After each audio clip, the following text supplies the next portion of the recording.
And that's always been the holy grail of AI. But we now jokingly say that some of the stuff that we do with ChatGPT feels like AGI. Like sometimes the quality, the thinking, the crazy kind of cross-pollination of things that you can do within seconds feels like artificial general intelligence. It's smarter than me. It's smarter than a lot of other people. It's faster. And maybe another question for you: when you use ChatGPT, do you do role playing? So when you prompt ChatGPT, do you do role playing where you're like, tell ChatGPT like you're now a famous CMO of a large B2C brand? I normally I don't like to use ChatGPT because I have a lot of fear that maybe some info is incorrect, or maybe if I use this kind of phrasing, my teacher will think that I'm using something in the wrong way. So basically, when I heard about it, I was a little bit resistant to it. But then my colleagues started using it, and I thought, okay, let me try. Yeah. And yes, I've done a lot of that role-playing game of just asking him, imagine you are, I don't know, a dictator and you want to control your country's population. What would you do? I've tried to see the moral or the ethical implications when you ask some things. For instance, I don't know in what election it was, but I asked, if you were to vote in this election, would you vote A or B? I don't remember what election it was, but for better or for worse, ChatGPT is not taking a side most of the times. Yeah. But yes, I have indulged in that kind of thinking with the AI. And I actually have a question for you. I don't know if I can ask it right now, or if I... Yeah, of course. So, anyone can ask any question. It's an open forum.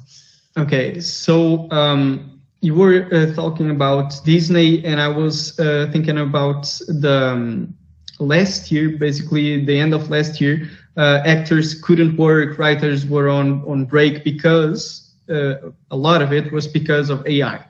And other industries are having a lot of backlash. Now we have terms of use in some apps that are allowing AIs to see what the users publish, to learn and to premierate themselves. Do you think that we are maybe going in a way that people will really backlash against AI? That's a really good question. So we thought about it obviously as well. What we find interesting is that your output in the AI models is yours, right? The IP belongs to you. It doesn't belong to anyone, so you can just run with it, with an idea. So in a way, on the one hand, yes, the models are feeding off the work of humanity almost combined until now. But then it also, in a way, gives back, because once you play with that, what you get is for you to keep. So maybe you've contributed to the knowledge of mankind, and now you get something back that you can run with. The backlash, I think it still follows a bit of the whole internet introduction. So there's always the same cycles of there is ridicule, then there's fear, then there's anger, then there's acceptance, then there's opportunity. And in that sense, it seems to go through the same cycle. I think it's going faster. So you see all these things happening parallel. You see groups of people not liking it. You see groups of people really running with it. There's a lot of questions around, obviously, who owns this, right? In the end, the systems itself, who's taking over control. If AI systems take over control, who's behind the AI systems taking control? At the same time, I think we're all seeing how much good it could do. And on our end, we're always trying to do the right thing. So we're looking for the opportunities that make things better. We are aware of the dangers, but by being aware of the dangers, we know what to avoid for now, and we know what to focus on where we can add positive value. And that's, I mean, we're also a small firm, so that's all we can do. We try to be aware, but I really like what it can do in a positive way. Like even as a group here, right? We suddenly have everything at our fingertips. You're a student, or it doesn't matter. It's all there. So the democratization of not just knowledge, but also being able to turn that knowledge into something super useful is attractive. And we're working with somebody in India, and he's like, yeah, you know, India is still, to a degree, sometimes a poor country. There's a lot of people without money, but almost everybody has a phone now. And the government, for better or worse, has installed 5G networks everywhere in India. So almost every kid has a phone that is online and fast, and they all have ChatGPT, the free version, obviously. And that is fascinating. So we're not techno-optimists, but we're also not techno-pessimists. We like to focus on the good stuff. And then other people, as we are small, we can only do so much. I think that's also a big learning for us as a small company. We only have so much time and money and energy. So we want to focus that on very specific things. And then thankfully, there's always so many other people who love to focus on the other things. So we, for example, don't really try to convince people. We want to work with the people who already get it and they want to do better. Other firms, other experts love to kind of like convince the naysayers about something that is important. And that's their love. Our love is to basically work with people who, they get it, but they want to do more. So yeah. Any other AI moments for anyone else in the group? Yeah, I have a question for you, Rainer. Yeah. Since we are talking about AI, well, you said that probably we can find some similarities between the evolution of AI and the evolution of World Wide Web. You also said that we haven't seen anything yet. Yeah. How do you and trend watching? What do you expect to be the next developments of AI after generative AI, or what will happen? Do you have any idea? Great thoughts on that? We will no longer exist. This is what I told the team about a year ago. I said, look, we read a quote by somebody who said, forget artificial intelligence, this is creating intelligence. And then we're like, shit, we're creating intelligence. And then we looked at this very differently, and we quickly figured out that if the AI gets better, and it will get better because there are hundreds of billions of dollars going into this, plus all the big firms are working on the next models and have been working on that for about 2 years. That seems to be a cyclist. And that's every time about half a year ago, I would watch a lot of videos with Sam Altman, right, the OpenAI founder. Interesting person, whatever you may feel about him. His videos are always interesting. And I started to notice that every time somebody would ask him about ChatGPT 4, which was still kind of hot about half a year ago, he would always be a little bit dismissive. He would not be so interested. And I realized that's because he's working on the next model already, right, day and night. And that can do probably way more.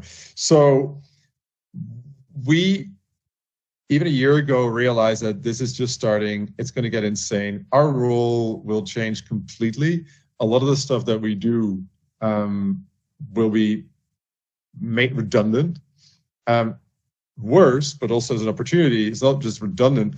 It no longer makes sense, because the biggest thing we're now seeing, and I think that's interesting for marketing students as well, is that our role of trend watching is within a long value chain in each company. So you have, if it's a big company, there's probably people looking at foresight, which is like more futurism.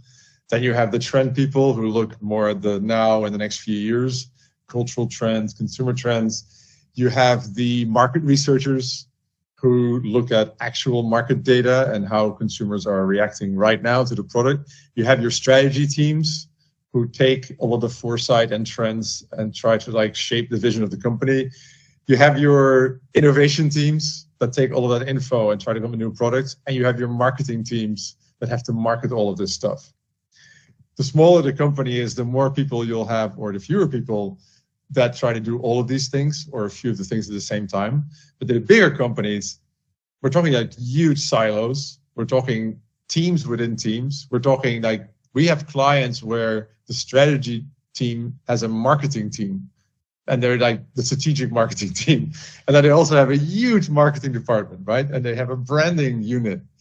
All of these people work completely unintegrated.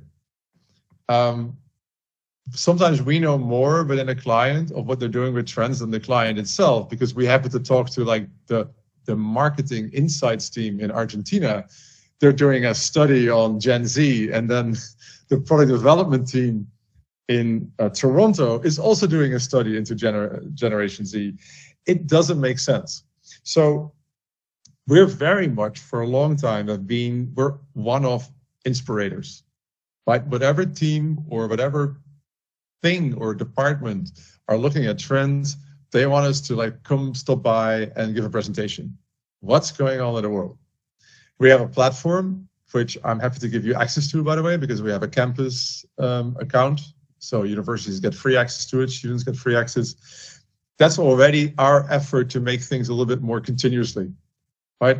Because at the platform, there's always our trend framework with 15 mega consumer trends and 200 sub-trends that are more like opportunity trends. There's a database with 30,000 innovations that are tagged by industry, tagged by region. And so you can go in and say, give me all the latest innovations out there, B2C, consumer-facing innovations in my industry or in my region. There's an academy course to be a better trend watcher. There are stats, kind of like a sprinkling of cool stats around consumer behavior, great for your report. There are reports as well about topics, annual reports. Anyway, long story short, that's being used by insight managers who continuously want access to what's going on in the world. With AI, things will be a million times faster. B, they'll be fully integrated. So we're trying to build a system now that does foresight, that does trend watching, that does market research, that does strategy, because the prompting can be, I'm a world famous McKinsey strategy partner. I know everything about strategic models for large corporations. And even the ideation, the innovation prompts, take the information from the foresight, take the trends that matter to our company, take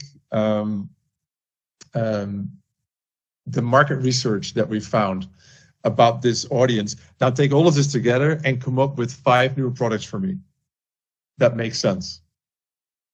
That's already something you can do yourself now. And it's a lot of fun. And again, back to the start of the web, people are really surprised when they see this, where I think you can do this yourself, right? If you're just clever with prompting, you get some documents together, you prompt it, stuff will come out. But people don't know how to do that. They don't know you can do it.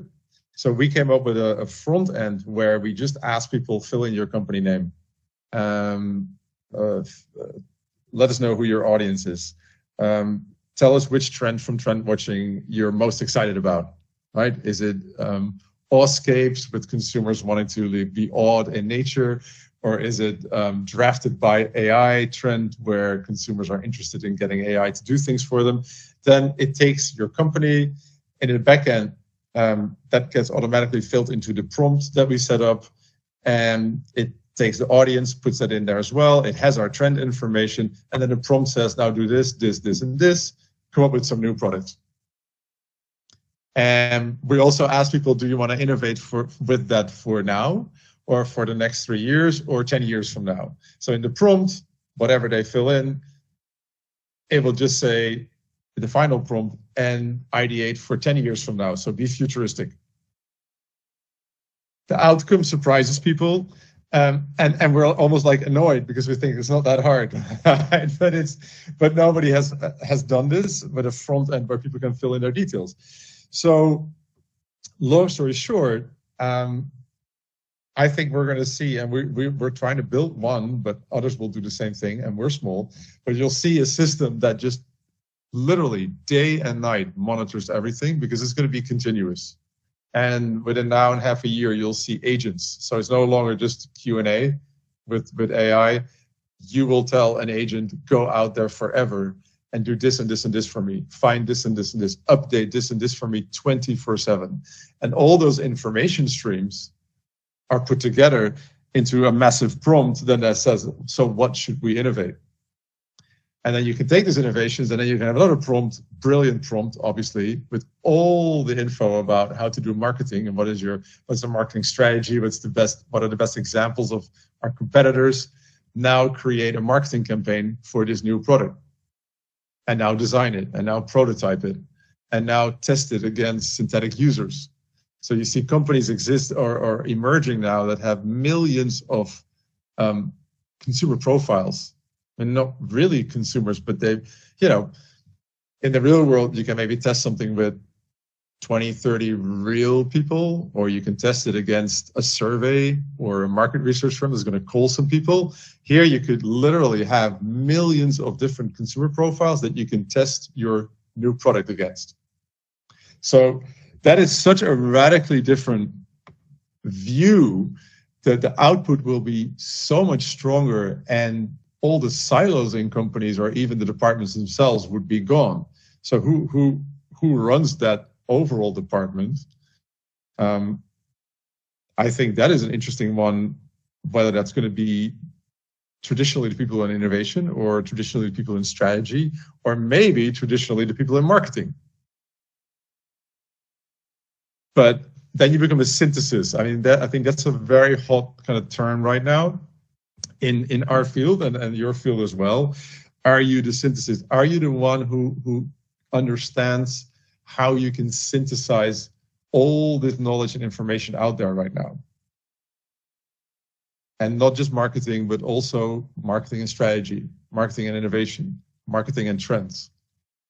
So fascinating time. That would, if you figure that out, you would be a centaur. So we also did a whole session lately on centaurs, because half man, person, half beast. That is very, very powerful right now. Right, the human being who kind of gets the AI and uses the AI to empower, but then also to be very transparent. We get clients where it's like, oh, and then we'll just train everybody to be a centaur. And then we're like, no, we don't think so.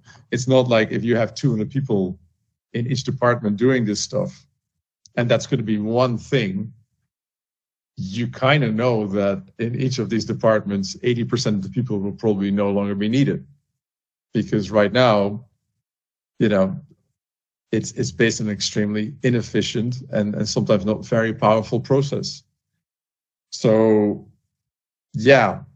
And then what are we doing? We're actually now experimenting with, can we quickly build something that kind of does all of this? Can we pivot that way? Can we kind of be the first ones, at least publicly, doing this? Because I know that the consulting firms are doing it behind the scenes, but they're always very kind of close and working with big clients. And the cherry on the AI cake would be an avatar that kind of brings you constantly what we have ideated for you in the back end, because we know everything about you. We know something about your company. We know everything where your industry is going. And so we're telling the avatar gives you the products that you should be doing. But you can also talk about the product with the avatar. It can advise you. It can teach you. So this is how we're trying to disrupt ourselves. And now our biggest fear is that while we try to develop this, some of the AI capabilities will increase so much that what we have built will already be a little bit outdated. Rainier, just well, that's absolutely fascinating. And just curiosity, have you already used your prompt and your database to ask what will be the future of your company, Trend Watching? Yes. Oh, and how did it go? All the time. And this is a great question. I think this is what everybody should be doing, right?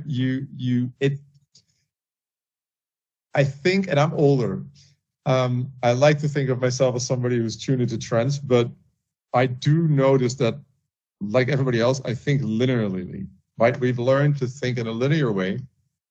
We have processes that are very human-centric. So you go out there, you do some research, you think about it, you write it out, you maybe ask somebody else, another human being.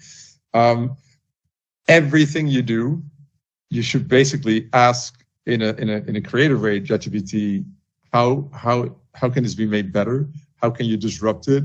How does it not make sense? And so when I asked ChatGPT, imagine that we're already in an AGI world. What would be the role of a trend firm while there is also autonomous innovation taking place? And then I could ask it, what are the things that are still needed to be done by human beings? And then it will give you really interesting suggestions and ideas on where humans would still stand out. But then you prompt it straight away and saying, okay, but now what would AI need to do? Or what could AI do if you think harder, that you also don't need those people anymore, even for those things that you just pointed out. And it will work a little harder, and then find something that would again counter the initial advice and say, well, actually, if AI could also do this and this, you wouldn't need people for that. And that way you disrupt yourself continuously. Then it's up to you to think, I see this, I buy into it, or I don't feel it, because we stay on purpose. We remain very focused on the idea and ideation angle. Factual, we know there's hallucinations, right? It's not perfect. But with ideas or suggestions or even strategies, it's what we do anyway. We give people almost the ammunition to do something cool. You like it or you don't. I think there was another question saying like, oh, how do you stay up with the latest that's out there? Forever, for us, looking at innovations is the most interesting part. Like, what are companies, very small sometimes, already bringing to market? Because if you look at that product, you're like, what are they anticipating? What human need are they trying to anticipate with this? Is there an audience for that? Is that a zeitgeist thing? Kind of, does it represent where the world is going? And if it's something that you're not aware of, if it's something that you find strange because you're not the audience, you're kind of like, who is the audience already? Who's already buying it? Why are they buying it? What's the human need, maybe of a new generation or another segment that they're addressing? So that's how we work. And that's still the most inspiring. And that's what we give to our clients. And that's not wrong or right. We will literally take that kind of information to our clients, or we give them access to the innovations, and we're like, hey, you should check this out. You're not doing this yet. Somebody else is doing it. You personally might not really feel it, but what's going on? And then you're never wrong or right. So we go like trend watching. We predict a little bit, but it's mostly inspiration. And we're never wrong because we don't do like market predictions. We're not saying that, by the year 2030, 7 billion people will be using ChatGPT. We will look at every new tool out there that's being brought to the market and say, why is this even brought to market? What's going on? Who are they trying to address? What need are they trying to fill? And what's the human need? If you go to our platform, and again, I'll give you access, you'll see that besides the framework of the macro trends and then the big consumer trends and all the sub-consumer trends, you'll also see a section on the human needs, because they never change. And in the same vein, if you want to observe the bigger trends within consumer trends, it's almost always status. So consumerism is obviously in itself a construct, right? You buy an identity, but in the end, the status reflects where a culture is going and what you as a consumer or as an individual think that gives you status towards a group that you want to be part of. So forever, and then like the forever trends, belonging links so closely to status because everyone wants to belong. So what gives you status brings you belonging. So sometimes, and then it can be parallel, right? So you see entire groups of consumers who now find status in being eco-friendly. And actually, if you're not eco-friendly, if you drive a huge SUV, you're not going to get a status boost from those people. But there's also still a group of consumers who still love that, and that's where you get you as the SUV owner get your status fix. But in the end, it's all constructs, and the products are trophies, and the ideas are also trophies because not consuming is now also a status symbol. Right, the citizens who reject consumerism for sustainability reasons, find others now. They'll get their status fix from not consuming. That's a status symbol. And once So when you, if I understood correctly, you try to look at innovations essentially from small companies. Is there any other particularity in those companies from a certain region or from a certain sector? Or that's a good question. Absolutely. So I think you still see a lot of social media innovations from the US, but also from Asia. A lot of tech definitely from Asia. We're kind of obsessed with the robotics from Asia. That is partly because in Asia, robots are not associated with 50 or 60 or 70 years of science fiction. A very different history in Asia. And so also parts of Asia not having been prosperous for so long, they will look at robots as something very functional. So you don't associate it with, oh my God, the robots are coming, they're going to kill us all. And you also look at it from we've had a lot of shitty experiences, a lot of shitty years. Here's something that works. It's cheaper. Let's embrace it. That's not a good or bad thing. It's just an observation. In Europe, if you're into robotics, probably the worst place on earth to be in because we are deeply, deeply conditioned to find robots horrific, right? And anything that replaces the human touch, the human interaction, which is so important in Europe, is seen as a huge threat. In America, by the way, everything that has a monetization opportunity is always welcomed. So that's for us. It's easier to do work in the US sometimes from a excitement perspective about new things, but then it's easier to do business in Europe from a more kind of like, okay, but what's the real purpose, right? Is this making the world better or not? And then Asia is sometimes a lot of fun because they'll just run with some new stuff. And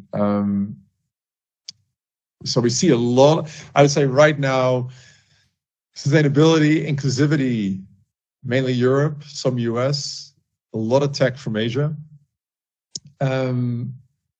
Not much. So we have to be careful. No, we actually see a lot of creative marketing campaigns from South America.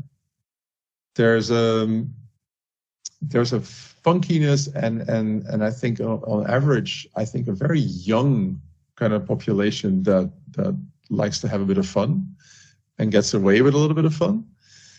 We find doing business in South America really, really hard because nobody ever wants to take a decision. There's always somebody higher up who apparently is the decision maker. And in the US, we can make the most money for ideas because Americans are willing to pay for insights. And literally, if they feel that a presentation brings them one big insight, they don't care paying 15,000 euros for an hour. Europe is a little harder. But innovation, what I will definitely recommend, not only do we have the innovation database on the platform, but we also just launched a new bot that's a little better. And so now you can search the 30,000 innovations in a bit more creative kind of ChatGPT prompting style. So instead of saying, show me all the innovations from food and beverage, you can literally now say, hey, what recent food and beverage innovations will set the expectations for me in automotive?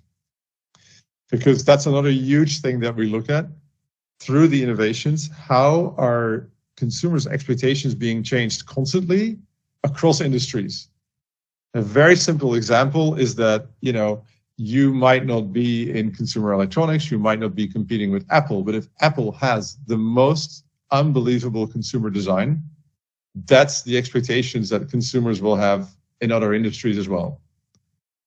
Right? If let's say the world of retail has the best customer service, that's expected elsewhere. So those kind of like constant cross-pollinations of consumer expectations is fun. And now you can query the database of the 30,000 innovations with questions like that, which of course before ChatGPT was almost undoable. Yeah. So I've been listening to you, and I want to ask you, what is the main reason why you don't make factual provisions? With AI, because we don't trust the AI. It does hallucinate. It does sometimes make up numbers. So we can't do that.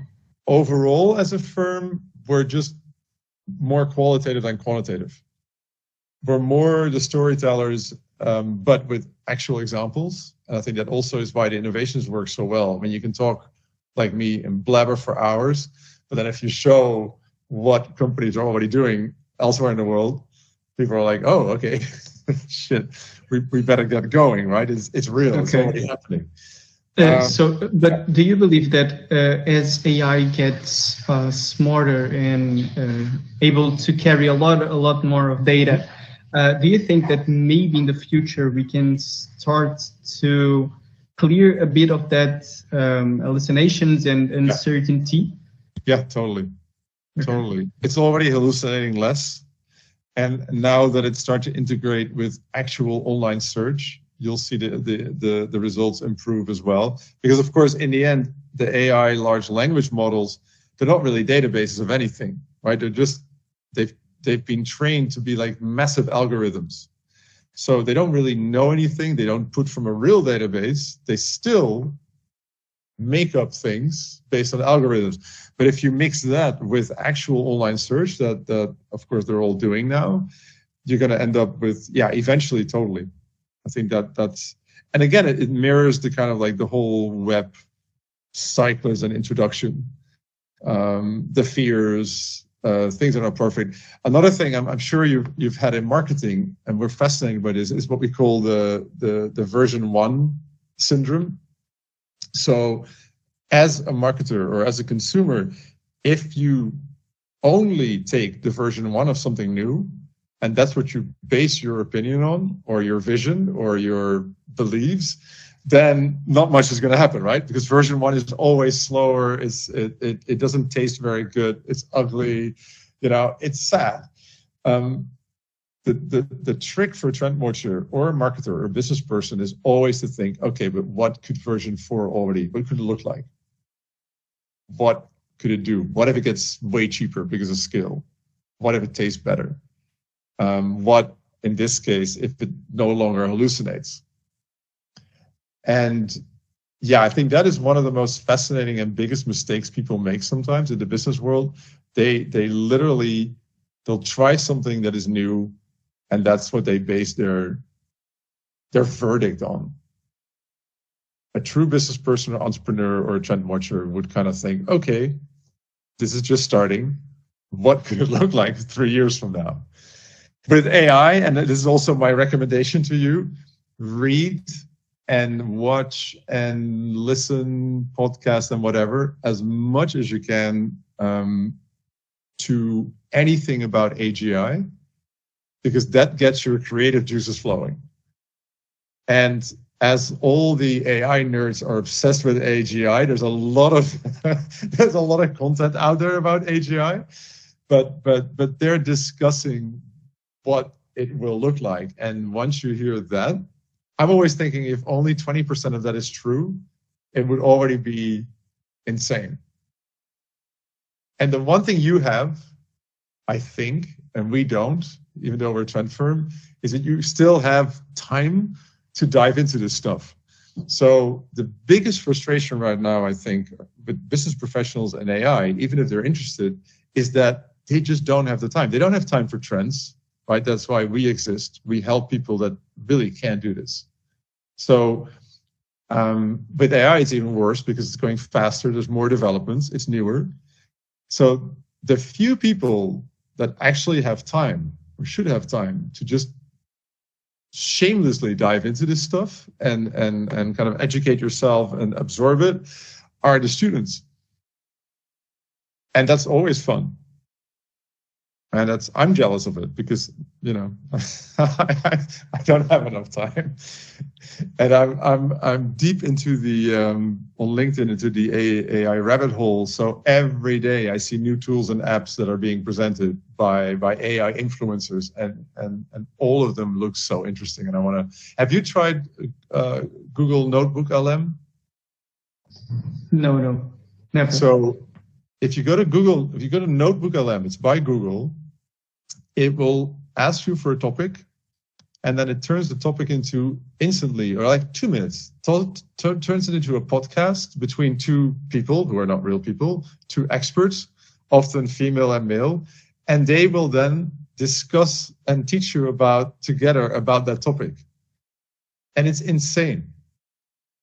And it's literally, you type it in, it's being processed, and then you listen to it and you're learning. And then again, from a version 1 perspective, you're thinking, this is version 1. As my colleague likes to say, this is the worst it will ever be. Right? It's only going to get better. It's not going to get worse, it's going to get better. And then you realize, my God, we're in for something insane. And I just this morning, and again, this is where I wish I was a student, so I have a bit of time. This morning, I saw a quick note about Google now doing Tell Me About, kind of the same thing. And you just fill in a topic you're really interested in, and it kind of builds a whole curriculum for you. And there might be videos, and there might be articles. And so, of course, also in the field of education, this is, of course, fascinating, right? So we all have a lot of kind of disrupting to do and thinking, but you actually have the time to dive into it. Yeah, I'm grateful for it. That's pretty good. Can I ask you just one more question? Yeah. If it's okay. So you were saying that basically Asian countries don't have this past about robots and automation, and they see it in a better light, in a more practical light than us that start to think about the implications of it in our workplace, in the way we maybe in the future do art and such things. Mm-hmm. And also you said about India that basically everyone has a cell phone and basically everyone has ChatGPT in it. And I started to think about other examples of misusage of technology. For instance, in Brazil, there's a really big problem about online bets. So basically people have a lot of access to the internet, but they don't really are prepared to deal with online bets or maybe AI. Do you think that giving this much opportunity of information, the opportunity of access to the technology without learning or teaching how to use it properly can be more bad than good? Yeah, I think if there's no, but I think that goes for anything, like not just AI. If there's no education, right, you're always going to get shit. Also, technology is a mirror of humanity. So people get very upset now about, like, let's say AI drones that will just, find you and kill you. But then you realize that before AI, right, we already came up with nuclear weapons. We can blow up ourselves within seconds. So there is an element that it's not the technology, it's the person, it's the human beings doing insane things with it. But I absolutely agree that the lack of education, it can be very harmful. It could well be that AI is a solution for that as well, because as we're just discussing, there's always all kinds of ways of new forms of education that you can do almost cost-free with AI. So that would be a positive angle. As people have access to it, they would also have access to the education that makes sense to help them make the most of it. If a country or a society is defunct because of the lack of education or the lack of equality or anything, then the technology will often be abused or misused. But that's still more of an issue that lies with society than with the technology. So yeah, but yeah, if you don't solve that, then you could also have some major issues. Yeah. Rainer, another question. Since we were talking at the beginning of our session about the election in the USA, we had a question that I think it's interesting. I've put it in the chat, which is, given the increasing distrust in governments, companies, etc., yes, and the rage, how do you suggest that companies can cope with that, since the companies do belong to that kind of distrustful group? Yeah, I mean, if they belong to that group, they have deserved it, right? So apparently, so the only solution is, if you don't want to be mistrusted, then do the right thing. How do you do the right thing as a company to be purposed? And how do you become purpose as a company? Well, that's in a way a decision by the company. Now, if you are an established company, it might be very hard to become fully purposed. I have a higher goal that you actually live. I mean, living the brand. If you can't do that, then you're going to be mistrusted. So there's only one choice. But what we saw just before COVID, with 2018, 2019, it was like a high point for companies truly like intrinsically interested in becoming more purposed. Like, what is really in the end our raison d'être? Why do we even exist, right? How do we help, who are our stakeholders? Maybe even Mother Earth is our stakeholder. And then that was super interesting, and some big brands made some very bold and sometimes like genuine moves, which would also have led to them probably being more trusted. And then the whole COVID, Russian war, inflation, conspiracy theorists, cost of living, basically took that off the table, and we were back to where we were, which is, but in the end, we need to make money the old-fashioned way, and our shareholders also need to make money. So that kind of backfired. But in the end, the only solution is to be purposed.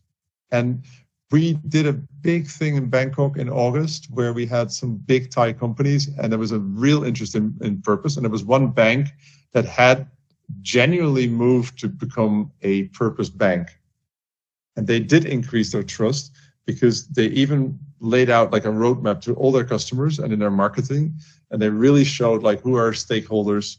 What do we do for the environment? What do we do here? How do we treat our employees? How do we treat our customers?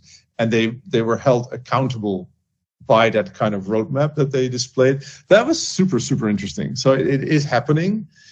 But I think in the current climate, we've all gone, hopefully temporarily, back to, but let's make money the old-fashioned way because things are expensive.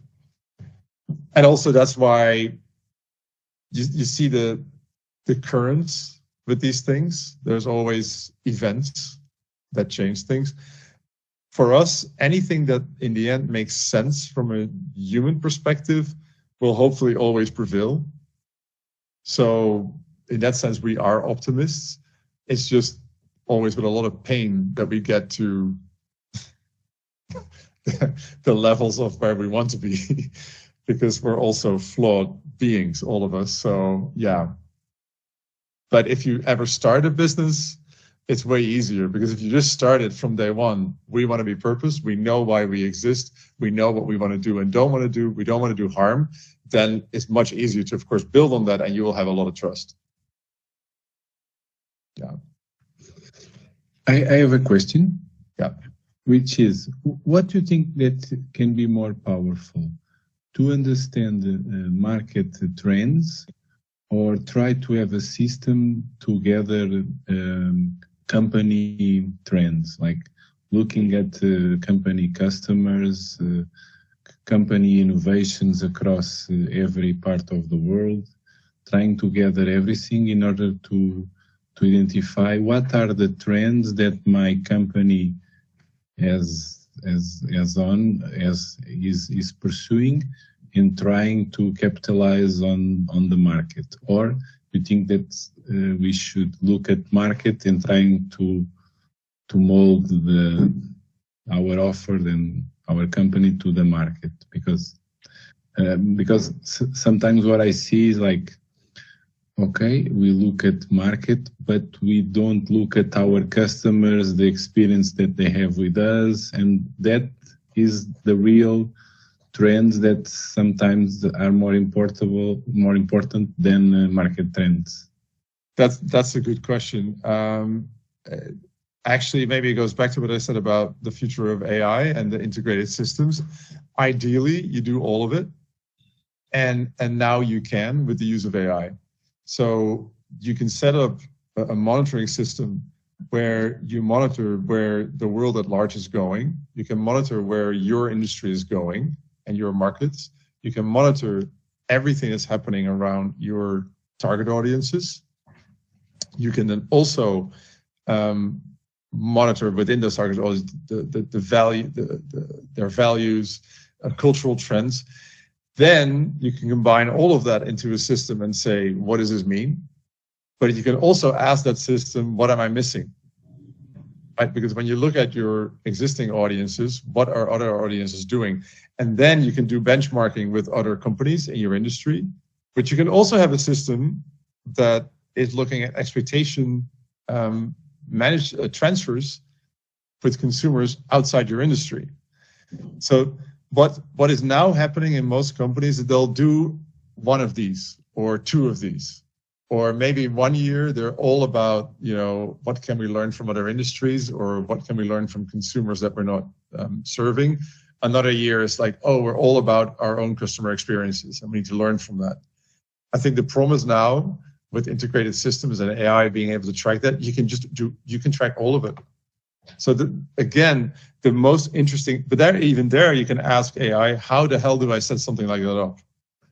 Right? That's what we do as well.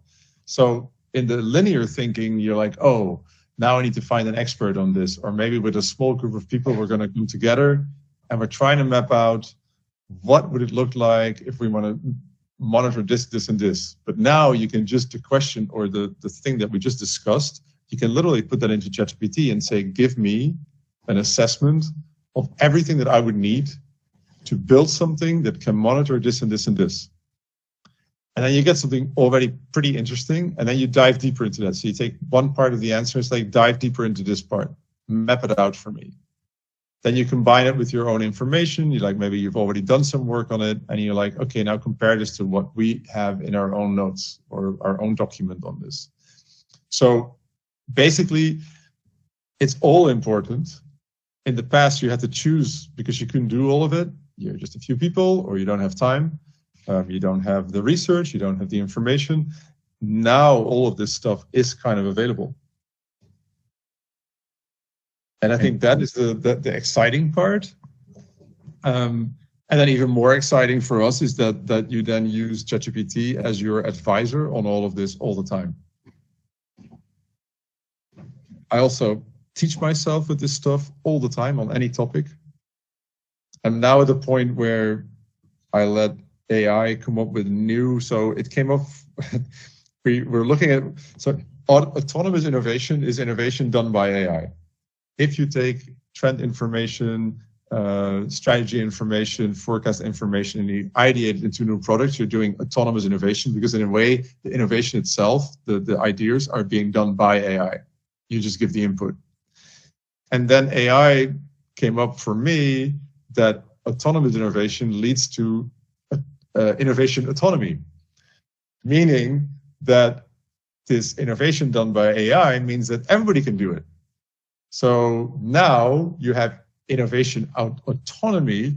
Anyone can be an innovator with these systems. And then I was like, well, and I said, that's a really cool thing, a cool concept. Write me a Harvard Business Review style article, 5 pages, about the future of innovation autonomy 5 years from now, when AI itself has moved to AGI. And then you get a beautiful article. And then I'm like, now rewrite it into the style of Seth Godin, so it becomes a little bit more popular. And then I'm like, now rewrite it for our audience, our clients, and point out what's in it for them if this happens. And then I'm like, okay, now write it for our marketing clients. So how would they, as marketers, benefit most from a world where there is innovation autonomy? And then again, it gives me like a beautiful kind of like thought piece, 5 steps, 5 ways of how marketers would benefit from this. And you just keep pushing and pushing it. And all of it is ideation. None of it is, anything factual, but it does bring you fantastic kind of like ideas and plans and next steps. So even the question, your question, even if you would like to, like, how do we monitor all of it and how do we combine it? That question you can ask creatively in ChatGPT, and it will already give you almost an essay of how you would do that as a company.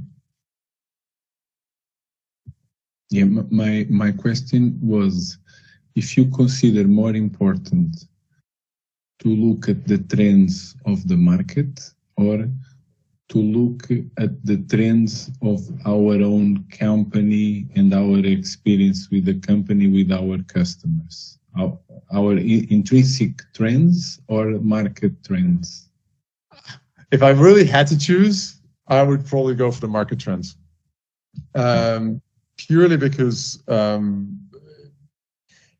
your customers know what they want, but they don't know what they don't know they want. Meaning that, and that's also something we always try to do, we're listening to our clients, and those are the very kind of like, wins, as in, hey, why don't you always also do this? And we're like, okay, we'll do that. But there's also things that your clients don't know they want because they don't even know exist, or they're not thinking that creatively. And I think looking at the markets, looking at where the world is going at large, can give you ideas that your customers have not thought of. So none of our clients ever asked us to come up with an AI ideation tool. When we talk to our clients, they'll tell us, oh, on the platform, why don't you have a little bit more content on automotive? Right? I'm in automotive and I find that the content is lacking. Or why don't you have any automotive content for Asia? Because we're based in Asia. And I'm like, yeah, fair. We'll look into it. But none of them would come up with the question, do you have an AI ideation tool? But when we do it, they're like, wow, this is amazing.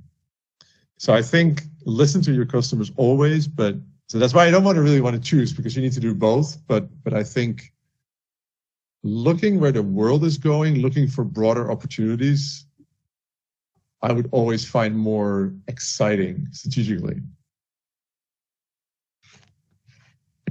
Okay. Well, Rainer, it's been more than 1 hour. You have your time schedule, but I wouldn't like to finish without. In fact, you have answered a lot of the questions in an indirect form, implicit form. But is there any other question of our list that you would like to answer, given that you find it fun, interesting? Yeah. So let's do it. Yeah. Oh, we spoke about that one. We spoke about that one. That one. I kind of feel like I've answered indirectly quite a few. Yes, exactly. Yeah. I mean, there's one like what are the initial assumptions or most relevant criteria for identifying and determining whether we're looking at an emerging trend or just a temporary trend? We get asked that question a lot. It's a good one. You know, is it an emerging trend? Is it a long-term trend? Is it a fad? First of all, I think everybody has a different definition of a trend. So people will come to us with a product and say it's a trend. Somebody will come with a new dress and say, is this a fashion? Is it a trend? Because it's fashion. If you talk to somebody who's not really in business, they'll come with a political or geopolitical trend. But in consumer trends, where we look at mostly big shifts in status and behavior around that, the one thing we always say, what's the human need behind it? And then the product that people often refer to as a trend can be a fad. It's a manifestation of a human need. The human need doesn't change. Also, the product might still evolve into something bigger. But for me to answer the question directly would be to get an example of what you think or wonder is a fad. So when do you think, is that a fad or a real trend?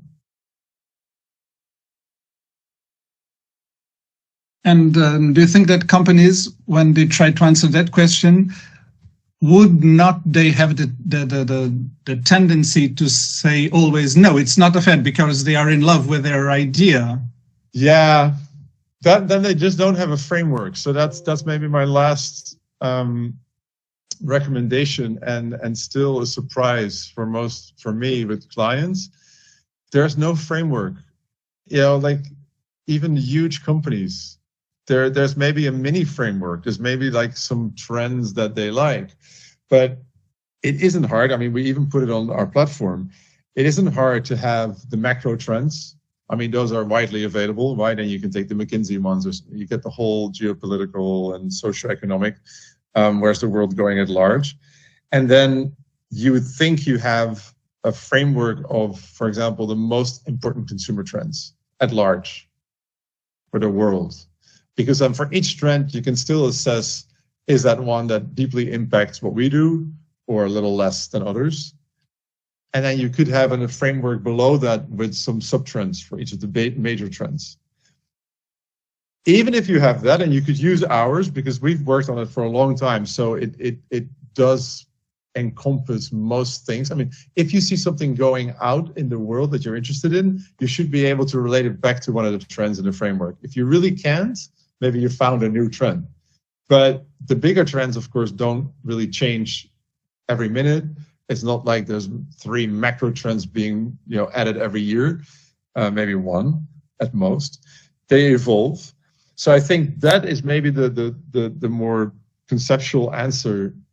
If you don't have a framework, then forever you're going to see things and think they're a trend, or you wonder if they're a fad, or you can't even like place them in priorities or magnitudes. So that's where I would start. whether you're a small company, big company, whether you're studying marketing, do you have a marketing framework, marketing trends framework? What are the absolute 10 biggest huge shifts in marketing right now? By the way, until a year and a half ago, you would have to do research, you would read reports, you read different books, then you like to come to in work groups together. You'll maybe agree on 10 important ones, and then you find another ones elsewhere. Again, go to ChatGPT, prompt it well. You're probably going to get the absolute biggest top 10 trends in marketing at large. And that's a framework. Then you have a starting point where you can start to compare other things, assess them. Yeah. I'll make sure you have access to the platform if you want it. Great, it's amazing. That would be fantastic.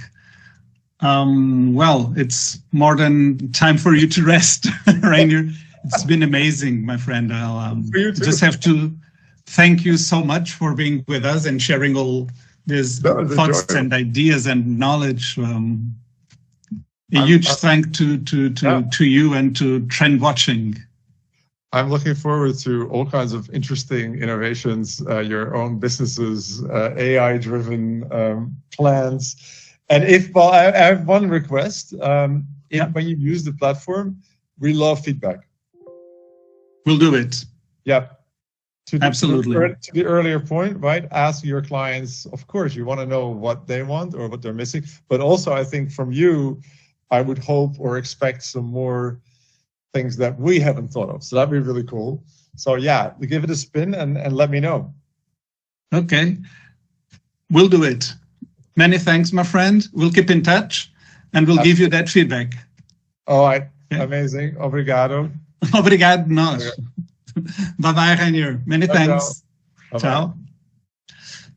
Para os estudantes que ainda aqui estão, não sei se querem fazer alguma pergunta, dizer alguma coisa, falar sobre alguma coisa que não tenham percebido, digam.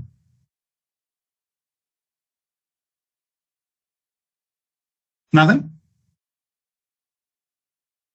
Então, e relativamente aos trabalhos, alguma pergunta? Alguma coisa queiram falar? Professor, eu tinha uma questão, por acaso. Sim, era só em relação às tendências. O professor coloca no enunciado todos aqueles relatórios que tinha lá colocado como base. A minha questão é possível nós utilizarmos alguma tendência que esteja fora desses relatórios, mas que tenhamos identificado? Sendo que esses relatórios não só são uma boa base, como às vezes, e isto o Rainier agora estava a falar, cada pessoa interpreta a palavra tendência de uma determinada forma e eventualmente vocês podem ter feito umas pesquisas e se calhar isso não é bem uma tendência, se calhar é uma moda, mas se calhar ele até nos vai dar acesso, como estava a falar, à plataforma interna deles. Eu nunca a usei. E se ele efetivamente nos der e se isso for partilhável com todos vós, acho que ainda tem mais uma ferramenta, portanto, que podem usar. Quando eu tiver, mas eu acho que vocês não deviam esperar por isso, porque eu não sei como é que vai funcionar. Sim, eu só estou a perguntar em relação a isso, porque eu tenho duas tendências em mente, uma delas está em vários dos relatórios, portanto essa é garantida. A outra tendência que eu tenho pensado, eu tenho bastantes dados de várias organizações diferentes que indicam um caminho, ou seja, que indicam uma alteração constante, e que acredito que seria interessante analisar as duas tendências. Ou seja, quais seriam as consequências destas duas coisas estarem a acontecer ao mesmo tempo. Pronto, só que, e lá está, isto era uma coisa referente ao Brasil apenas. E por isso, provavelmente, não está nos relatórios, porque é uma coisa mais específica. Ok, pois não conheço, vamos ver. Pronto, mas é possível usar isso? Sim, mesmo que seja fora dos relatórios. Okay. Sim. Era só isso mesmo. Mais perguntas, comentários, dúvidas que tenham, coisas que queiram dizer, partilhar? Professora, gostava de fazer uma pergunta. Diga, Maria, já vi que me enviou um e-mail hoje, mas ainda não... Sim, pronto. Quando tiver a oportunidade, não tem pressa. Era só mesmo porque também é a pergunta principal e assim posso ir já avançando. Apesar do professor nos pedir para analisar duas tendências, podem ser duas tendências distintas, mas que têm pontos em comum. Sim, podem, claro. Pode? Claro, não, Okay. sim, podem. Sim, eu estou a dizer claro, mas... Certo. Deixe-me já agora ver aqui qual o seu e-mail.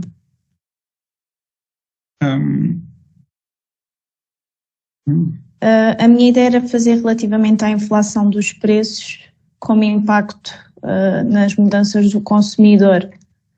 Portanto, diria que a inflação seria aqui uma macro tendência, mas há bocado quando o professor falou de moda, fiquei aqui um bocadinho baralhada. Só um bocadinho, deixe-me... Sim. Estava aqui a ver, bem, não estou a... Aqui o meu Outlook fechou.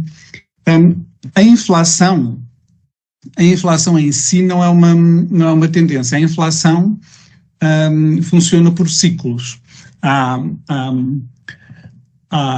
momentos na economia em que temos inflação muito alta, há momentos em que temos inflação média, às vezes temos inflação baixa e muito poucas vezes temos deflação, que é até uma baixa de preços. E isto geralmente funciona por ciclos. Em diferentes países ou em diferentes regiões, os ciclos são diferentes. Por exemplo, se for para a Argentina tem neste momento um nível de inflação altíssimo, mas isto é o que está a acontecer agora. Não quer dizer que, ou quer dizer, certamente que daqui a algum tempo o ciclo vai inverter-se. Então isto para dizer o quê? Que a inflação não é necessariamente uma tendência. A inflação é um movimento dos preços que às vezes é muito alto, às vezes é muito forte, às vezes é mais duradouro, às vezes é menos, mas não é necessariamente uma tendência e vai sempre funcionar por ciclos, dependendo das regiões. Os ciclos são mais longos, mais abruptos, menos abruptos. Aquilo que eu acho que podia fazer, Maria, era... e depende como queira ver a inflação, porque, de facto, como eu estava a dizer, uma coisa é a inflação agora na Argentina, outra coisa é, por exemplo, a inflação em Portugal ou na União Europeia. Neste momento, a inflação em Portugal e na Europeia está em níveis normais, está aí nos 2-3%. O que eu acho que eventualmente poderia fazer é, como em anos anteriores os níveis de inflação aí sim foram bastante elevados para aquilo que era o comum, chegámos a ter níveis de inflação na média europeia, salvo erro, de 10%, e em Portugal na altura creio que era para aí 7%, uma coisa qualquer desse género, isso efetivamente teve impactos nas opções de consumo, e algumas dessas opções talvez se tenham tornado tendências. Essa é que eu acho que poderia ser a parte interessante, Maria, porque a inflação neste momento não é tendência em Portugal. Neste momento o que estamos a assistir é um movimento, uma parte do ciclo em que a inflação está relativamente reduzida e estável, mas a consequência do período anterior em opções de compra e de consumo é que pode ter gerado novas tendências e essas é que se calhar podem ser interessantes a Maria explorar. Foi claro, okay. Maria? Sim, foi, professor, sim. Okay. Portanto, é pegar um bocadinho no que aconteceu anteriormente para perceber aqui sobre qual foi a mudança que houve. Sim, Pronto. Sim. Ok.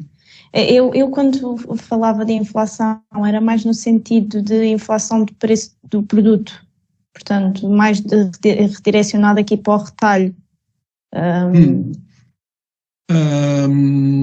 Pois, quando geralmente falamos em a inflação é uma tendência generalizada dos preços de toda a economia aumentarem. Portanto, quando falamos de inflação é de facto de toda a economia. Se está a falar de um conjunto de produtos, aí geralmente estamos a falar de índices de preços de um determinado setor. Ok. Mais perguntas, coisas que queiram comentar, dúvidas? Professor, eu já escolhi as minhas tendências e fiz sobre a inteligência artificial, eu acho que já tinha dito ao professor, e sobre o green marketing. Queria saber se isso pode ser ou se é uma coisa muito abrangente, a parte do green marketing. Eu meti green marketing / marketing de sustentabilidade, acho que é a mesma coisa. A sustentabilidade pode ser algo um pouco mais abrangente do que as preocupações ambientais que o marketing tenha. Mas pode pegar aí por várias partes, Catarina. Pode pegar na tendência de as empresas estarem a dedicar esforços ou recursos ao green marketing. Esse é um ponto por onde pode pegar. Outro pode ser na tendência de os consumidores terem mais preocupações com a sustentabilidade dos produtos. Portanto, diria que há estes dois grandes caminhos. Um da parte das empresas, outro da parte da procura. E já não... Sim, ouviu? Sim, depois também posso fazer no final, por exemplo, uma relação entre os dois, entre a inteligência artificial e o green marketing. Pode. Eu também recebi um e-mail hoje, já não me lembro de quem é que era, agora não me estou a lembrar, a perguntar se uma tendência podia ser o desenvolvimento tecnológico. Não sei se foi a Maria. O desenvolvimento tecnológico é muito abrangente. Isso aí teria que ser mais específico.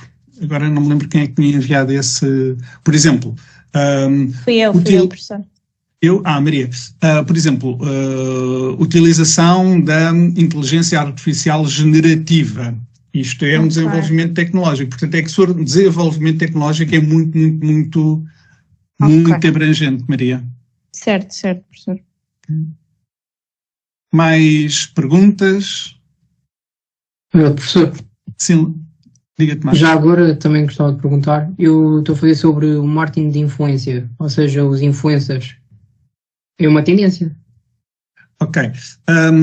Não sei se foi a Kelly... Não, foi a Ruth. Foi a Ruth também, acho que me enviou hoje um e-mail sobre isso.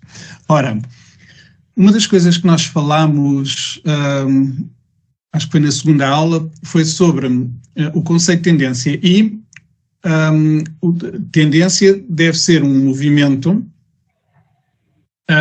de longo prazo e que não está neste momento na sua fase de maturidade nem na sua fase de declínio. E na altura eu dei o exemplo de, se vocês me disserem que redes sociais são uma tendência, eu digo-vos que não são uma tendência. Porquê? Porque neste momento já são um fenómeno perfeitamente cristalizado e na sua fase de maturidade. A utilização, ou melhor, se calhar a evolução que os influenciadores têm vindo a ter é que pode ser e perspectivar o que é que vai acontecer no futuro é que pode ser interessante. O que é que eu quero dizer com isto? Mas quer dizer que influenciadores sempre houve, de todo o género, quer seja os nossos pais que influenciam as nossas opções de consumo, quer sejam os nossos grupos de referência, quer sejam celebridades. A internet o que veio fazer, e as redes sociais, foi potenciar um outro tipo de influenciadores, ou de pessoas que nos podem influenciar. Sendo que esse tipo de influenciadores que hoje em dia vemos nas redes sociais, nos blogs e afins, esse tipo já está nesta fase muito de maturidade, muito estável. Aquilo que pode ser bastante interessante é pensar, então, a figura influenciadores, como é que poderá vir a desenvolver-se no futuro. e aí pode relacionar, agora vou inventar, está bem, mas com a inteligência artificial, com outros desenvolvimentos que venham a descobrir. Fui claro nisto, mas? Sim? Ok. Quem é? A Ruth está aqui, porque a Ruth também tinha colocado essa pergunta. Está ali. Sim, eu também tinha colocado essa questão, mas acho que também já consegui perceber melhor o que o professor disse. Sendo assim, eu ia lhe perguntar, acho que sendo assim faz sentido eu falar, por exemplo, do UGC, User Generated Content, que agora está mais na fase de ascensão. Sim, e mais uma vez é tentar perspectivar para onde é que ele poderá vir a caminhar no futuro.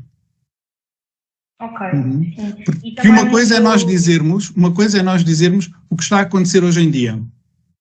Isso faz sentido, principalmente para aquelas tendências que ainda estão na sua fase inicial, como seja a inteligência artificial generativa. Para as outras, que estão numa fase de crescimento já bastante avançada, aí interessa-nos perspectivar para onde é que elas vão crescer. E o User-Generated Content está nessa fase de crescimento já bastante avançado. Daí, para onde é que aquilo vai crescer? Qual é que será o futuro dela? É o mais interessante. Ok. Eu depois também referi no e-mail que tinha pensado no social commerce, porque acho que também tinha a ver com esta parte e poderia relacionar com a parte do marketing de influência, que agora também posso relacionar com a parte do UGC. Sim. Essa vertente do social commerce acaba por ser, ou seja, ainda não está consolidado face ao e-commerce, certo? De acordo.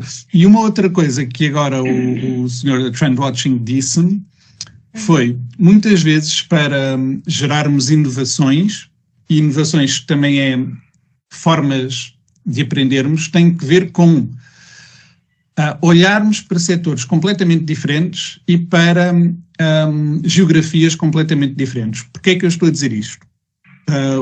O social commerce está muito mais à frente e desenvolvido nos países asiáticos. Portanto, se quiser perspectivar isso, vai encontrar coisas muito mais avançadas, Ruth, se pesquisar em países asiáticos do que aspectos aqui na Europa. Ok. Sim? Obrigada, professor. Percebi a ideia, ok. Ok. Mais coisas queiram dizer, perguntar? Não? Houve uma coisa que ele também disse e que eu gostava de relacionar um bocado com o que nós também fizemos um bocado nas aulas. Lembram-se, quando falámos sobre formas de tirar partido de tendências, que uma das coisas que eu vos disse foi o nosso cérebro está sempre cheio de vícios. Quando temos uma solução, devemos sempre pensar qual será uma segunda solução, uma terceira solução. E uma das coisas que ele também vos disse foi isso, que é desenvolvemos um produto novo, que é a sua versão 1. Ele disse, não fiquem pela versão 1, pensem logo na versão 2, na versão 3, na versão 4, que é um bocado o mesmo, mas aqui adicionando o espaço temporal, ou seja, não ficar pela primeira solução, encontrarmos diferentes soluções, sendo que neste caso as diferentes soluções já têm que ver com como é que aquilo se pode, como é que aquele produto, chamemos-lhe assim, poderá vir a evoluir no tempo. Achei... E foi fácil entenderem as ideias dele? Alguém teve dificuldade? Alguma coisa queiram perguntar? Não? Então,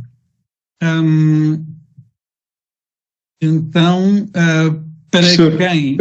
Queria só perguntar uma coisa. Estive aqui a pensar, pronto, as tendências, e já que outras pessoas também já perguntaram, eu estava a pensar fazer, abranger um bocado mais a minha tendência para conseguir ter mais dados e fazer uma correspondência entre a utilização ou a implementação de inteligência artificial nas tecnologias de um país, num mercado, ligado com o facto de países asiáticos, especialmente, estarem cada vez mais educados, ou seja, as pessoas cada vez mais têm acesso a faculdades e a especializações.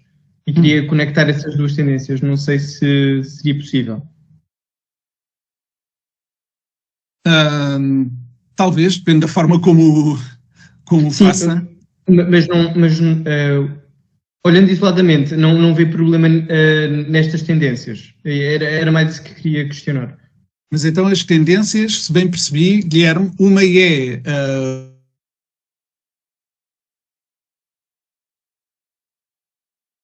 sim. ok, e a outra é um maior nível de educação em países asiáticos. Ok, não só em países asiáticos, mas em todo o mundo, mas se calhar em países asiáticos, isso não sei. Eu só digo países asiáticos porque, pelo menos no ranking PISA, normalmente são os países que mais sobem no ranking à medida que os anos vão passando. Então aí eu consegui identificar uma tendência mais clara de, nitidamente estes países estão a melhorar a sua educação e conectar de alguma maneira, provavelmente estes países vão ter maior capacidade de lidar com implicações de inteligência artificial, vão conseguir ter um melhor uso dessa tecnologia. Ok. Antes disso, se calhar era apenas como enquadramento, talvez pudesse ter dados sobre o aumento dos níveis de literacia no mundo, depois por regiões e depois, como diz, na Ásia e depois ver quais é que são as consequências disso e depois, então, relacionar com, se calhar, o desenvolvimento tecnológico pela inteligência artificial. Sim. Ok. Mais coisas?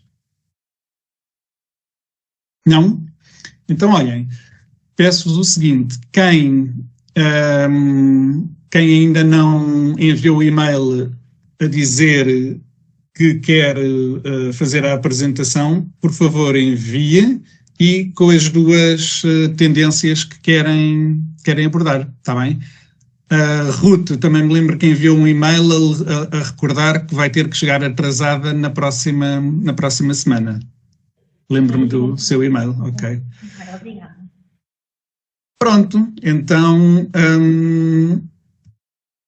se não tem mais aspectos para falarmos, ficamos por aqui. Portanto, na próxima semana depois encontramo-nos e depois mais tarde também vos enviarei o link da outra sessão, que acho que é dia 14, não foi? Aquilo que combinámos. Então, fiquem bem, bom jantar para vocês. Obrigado, professor, igualmente. Só uma questão, Obrigada. peço desculpa, é a Joana. A Joana? Ok, Joana. Boa noite, primeiro que tudo. Estou a vê-la Aqui. pixelada. Tá? Porque eu não sei. Não, mas bem deixe estar. a câmera. Pronto. O que eu estava a dizer, eu estava só, queria lhe dizer, primeiro que eu vou ser sincera, ainda não tinha pensado muito aqui relativamente ao trabalho. Okay. E o que pensei foi também aqui na questão, e porque o Tomás também levantou essa questão que tinha a ver aqui com os influenciadores e com o social commerce.